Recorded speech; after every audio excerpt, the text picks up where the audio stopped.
Todo comenzó el 9 de abril de 1948, cuando ocurrió el Bogotazo.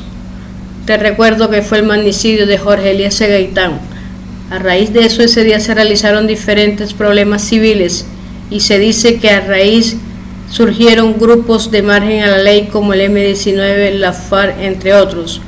Cabe anotar que estos grupos al principio eran grupos que eran revolucionarios, que tenían ideas claras y eran del ejército del pueblo, pero más tarde estos grupos se empezaron a involucrar con la mafia, la extorsión, el narcotráfico, el secuestro, etc. Por lo que hoy son terroristas. Algunos factores de que contribuyeron a la prolongación de la violencia fueron los temores anticomunistas de la clase dirigente, la privación económica de los sectores populares y un rígido sistema de partidos que solo permitía la participación de dos partidos políticos. Es el conflicto interno más antiguo del hemisferio occidental. En sus más de 50 años no hay ningún colombiano cuya vida no haya afectado. Las cifras lo dicen todo: más de 260.000 muertos, decenas de miles de desaparecidos, casi 7 millones de desplazados, violaciones, secuestros e incontables tragedias personales. Pero ¿cómo comenzó este conflicto? ¿Quiénes son sus protagonistas y por qué una de las democracias más estables de América Latina ha vivido en guerra por más de medio siglo? Cuando se preguntan en las calles de las ciudades y en el campo, las causas que dan muchos colombianos son recurrentes: la falta de empleo, la desigualdad y las oportunidades, la concentración de la riqueza y la injusticia social, la falta de tolerancia, la indiferencia y la corrupción política son una de las causas del conflicto armado. A pesar de sus riquezas naturales, Colombia es uno de los países más desiguales del mundo, el tercero después de Haití y Honduras en el continente americano.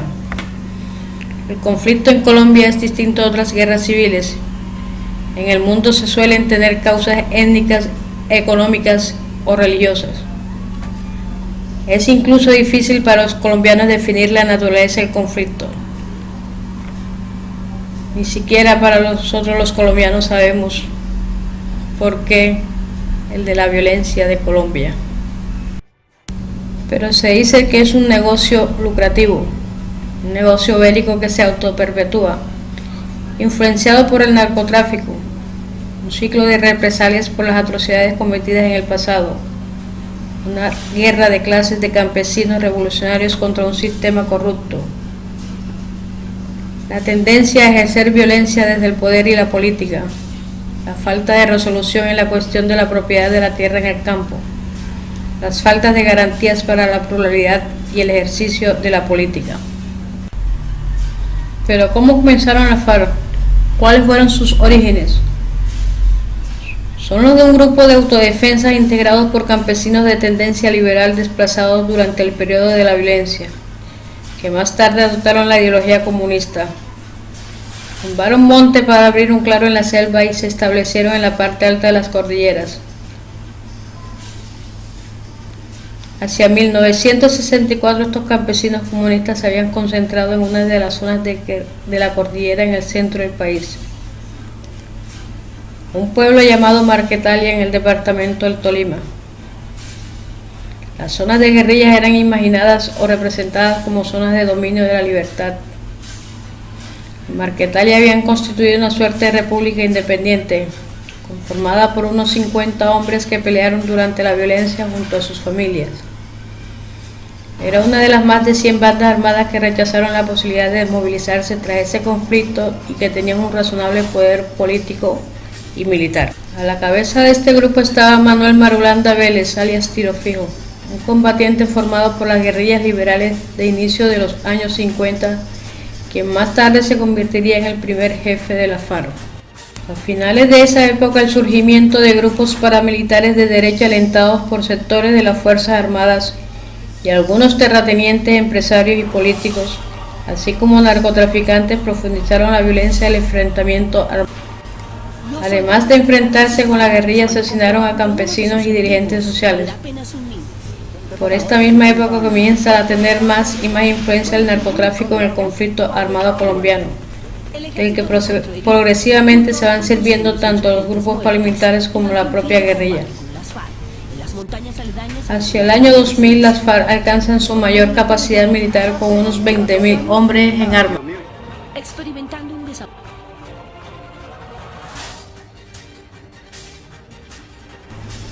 Los años siguientes registran una sucesión de hechos dramáticos con métodos más violentos de guerra. En el caso de la guerrilla se destaca el secuestro mientras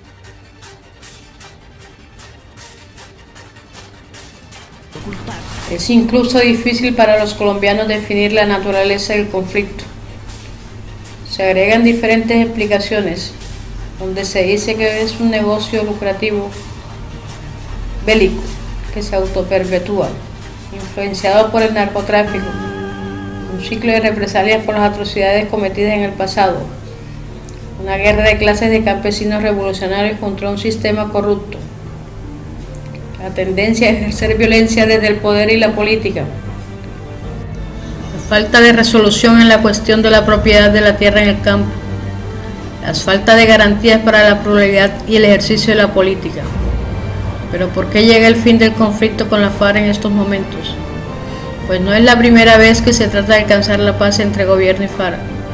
Ya hubieron unos acuerdos en 1984, donde hizo la FARC su primer intento. Con él se sumaron un partido político, la Unión Patriótica, cuyos miembros fueron blanco de escuadrones de extrema derecha y miles de ellos fueron asesinados. Desde entonces han tenido una profunda desconfianza de dejar las armas. Hubo un nuevo intento en 1991 y en 1992, otro en 1998 y 2002, que por diversos motivos fracasaron.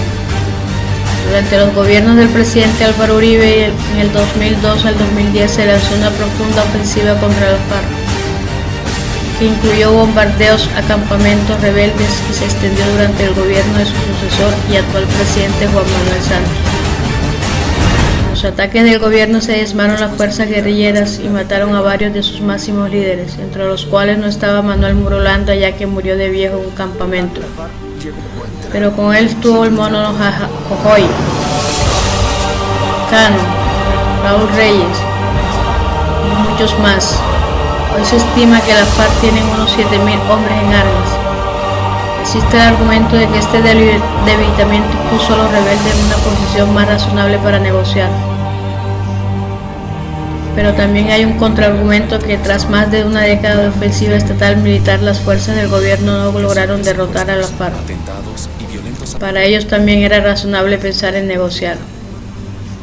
En cualquier caso, en noviembre del 2012 se iniciaron los diálogos de La Habana entre los líderes del gobierno y el gobierno de Juan Manuel Santos. ¿Se habrá una paz definitiva? Los acuerdos de La Habana con las FARC son un elemento esencial para alcanzar una paz estable y duradera en Colombia, pero no son lo suficiente. Por una parte, el ELN sigue activo y aunque hubo avances hacia un proceso de paz con esta guerrilla, todavía no ha comenzado y no parece que esté cerca su inicio. Por otra parte, los grupos paramilitares que surgieron para combatir a la FARC y que se desmovilizaron oficialmente a mediados de la década pasada no entregaron las armas por completo. Muchos de sus miembros se aglutinaron en los que hoy son gobiernos llamados grupos armados organizados, BACRIM o bandas criminales. Entidades criminales con capacidad de control territorial en cierta parte del país y un alto poder de fuego. Estos grupos se dedican a la extorsión, al narcotráfico, al tráfico de personas y a la minería ilegal.